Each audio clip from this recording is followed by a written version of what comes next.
this week have any special significance? Is it something that you've been circling on the calendar for a while? Honestly, not really. It'll be good to get back there and see some old guys, some old faces. But it's football.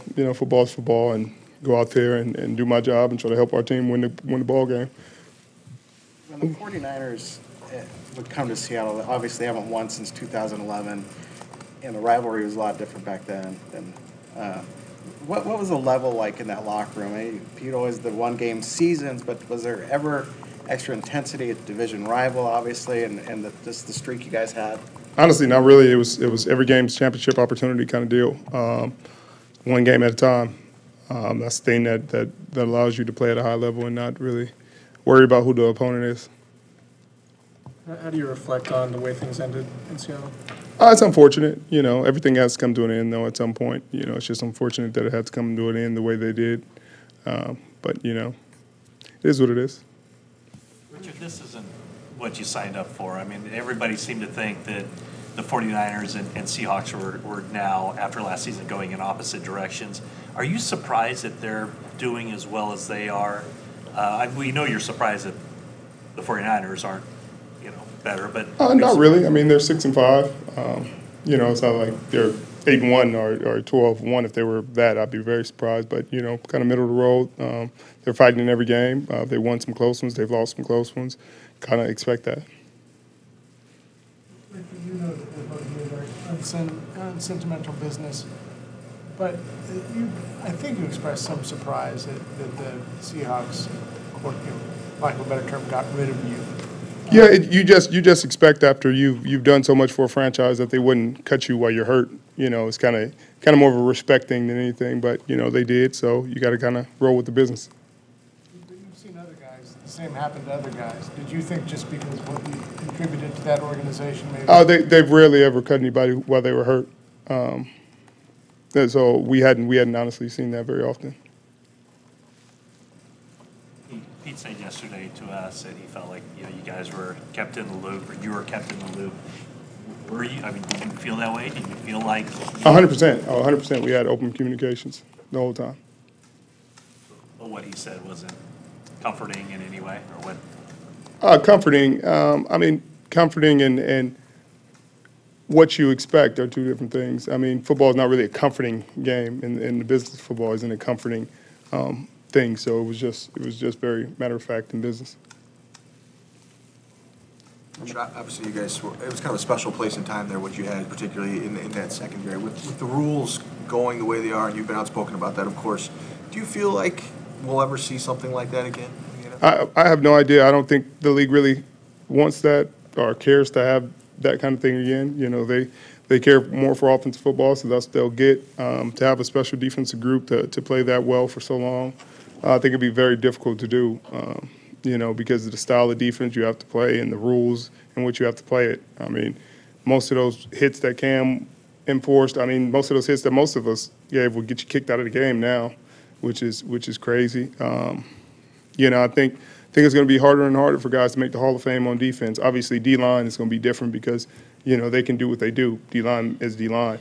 But in the secondary and being able to play good coverage is getting more and more difficult. Most of this year, we haven't seen you get tested much. That changed in Tampa. How do you assess what happened in Tampa and what steps you have to take to make sure that doesn't happen again?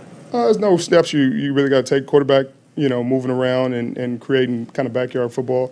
I mean, it is what it is when it gets to that point. You can only cover so many routes for so long. So when the quarterback's back there playing backyard football, you're going to give up some completion. So it's not like you're like, oh, man, we didn't cover this play. Right, it's like most of the plays we were all over. We broke before the receiver broke, and then the receiver decides to go somewhere else. Once the quarterback starts to scramble, it's really tough to defend that at any point. And so we'll have to figure it out this week. So they'll have to contain the quarterback a little better to give us a chance to cover.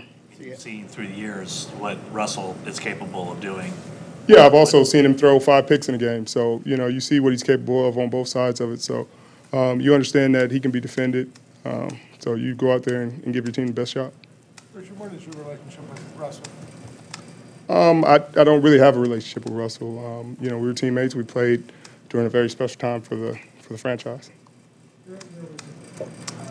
I saw a story in September saying that you were among those that didn't feel like you held to the same standard as far as, you always got to compete and all that stuff. Was there some, I don't know if resentment is the word, the way he was treated as opposed to the rest of the players? Everything I've had to say about him and that whole situation, I've already said. We've obviously, it was a good time for the team. It was a good time for the organization. They didn't handle some things like I felt like they should have. Other guys felt like they should have, but, it is what it is at this point. Shoot. All right. You said of Carroll that, at a point you've been playing with him for quite some time. His message gotten stale.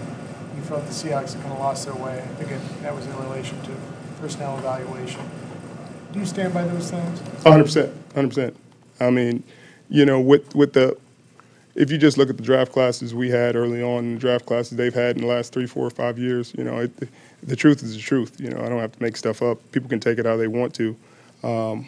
It's unfortunate that things have gone the way they have. Do you expect them to test you on Sunday? Oh, I don't know. I hope so.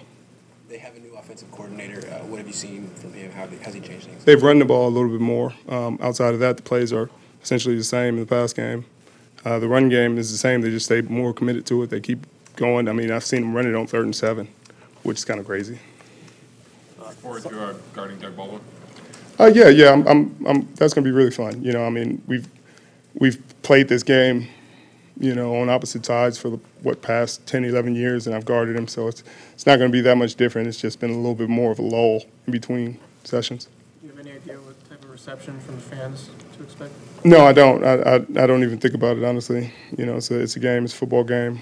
You go out there. You're at a away stadium. You get the reception you get. You go out there to win a football game. Sala was in here saying his favorite memory of you was the tip to Malcolm against the 49ers. Was that your favorite memory in that stadium? And can you take us back through that play? I don't know. I've had some pretty good ones in that stadium.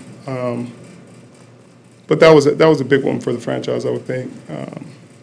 But we had some games where we came back from crazy deficits and just played through injuries and just got some games that we probably, when we beat Tom the first time when nobody knew who we were, that was pretty good. But that play, I mean, it was a good play. It was one of those plays where you just stay on top, do your job, and wait for your op. My op came. Did you leave Seattle feeling like there was so much more that could have been accomplished as a team? 100%, 100%. And I think once it's all said and done, and everybody that's playing is done playing, I think people will be more disappointed in what could have been with such a talented group of players. This is totally switching gears, but Sunday is my Cause My Cleats. Can you talk a little bit about the Blanket Covered Foundation, why that spoke to you? It spoke to me. My foundation spoke to me because it's a lot of kids. Education, a lot of times, the foundation for success for people at all levels. All walks of life. And honestly, in the inner city and places where I'm from, I don't think kids get a fair opportunity at getting an education or further learning or just an opportunity to be successful at life in general. And so I wanted to change that. I wanted to make an impact, just give kids, the tools, the pens, the papers, the backpacks, to be successful, to give them a chance to go to school and learn, and not be stressed and think you have to beg somebody or ask the teacher or, constantly for supplies. We've also given scholarships because, kids, college is expensive, and nowadays some colleges have programs that allow kids who have parents that don't make a ton of money to get scholarships and to get free tuition, but not every school does that. So a lot of people are limited in what they can go for because they don't have the money to go to school.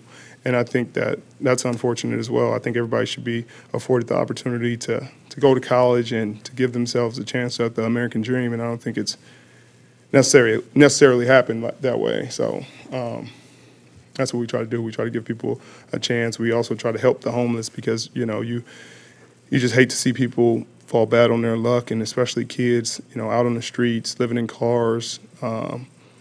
And so we do our best to help them, especially during the holiday season, just put smiles on their faces, put blankets and do whatever else we can, feed them to make their lives a little easier. How has this rivalry changed over the years now that these teams aren't necessarily competing to be the best in the NFC West? The players have changed, coaches here have changed. How's it different? It's different because honestly, it's just the dynamic of the NFC West has changed in general. It's changed a few times throughout the years. Early on, and when I first came in the league, San Fran was at the top and winning the division and went to a few NFC championships. Then in the middle of that, Seattle came up and were battling with Frisco for it. Then one crazy year, Arizona came out of nowhere and had a really good season and made it to the NFC championship. But it's just one of those things where it was a lot more, I guess, teeth to the rivalry during those middle years for a number of reasons, because there were several storylines, but since then, coaching changes have happened here, personnel changes have happened elsewhere, and the Rams have become, incredible in the division. They've been playing really good football, so I think a lot of things have just changed throughout the years. Yesterday, Pete Carroll was very complimentary with us, and then when he said to the Seattle media, he said, obviously you had, bumps in your relationship, some friction, but he characterized it very positive. If not now, do you expect that there'll be a relationship with him, through the years? I'm sure we'll have some relationships at some point and talk. Pete was a good man and a good coach and did everything he can for that franchise. And, I don't have any ill will towards him at all. Well, one of the things that Robert said that he really enjoyed was coming in around the same time as you and watching that defense grow. Have you, I don't know if relish is the right word because it's obviously tough to go through a building process, but have you drawn on that experience as you guys are trying to do that again here? I've drawn on some of it because you see some similarities, just the growing pains of starting playing great defense. But unfortunately, we haven't had the continuity that we had going into that year. This year we've been pretty beat up, especially in the linebacker room and the secondary. You lose 2, 3, 4 guys for the season. You lose Brock early on. You lose Rue. Malcolm's kind of been beat up. In the secondary, you lose Adrian Colbert. Then you get Jimmy to play good football down the stretch, and you lose him for the season. It's really tough to kind of build that foundation when guys are beat up that way. But guys have definitely gotten better throughout the season. Akello's been fantastic for the past 5, 6 games and been really consistent. So we're happy about that.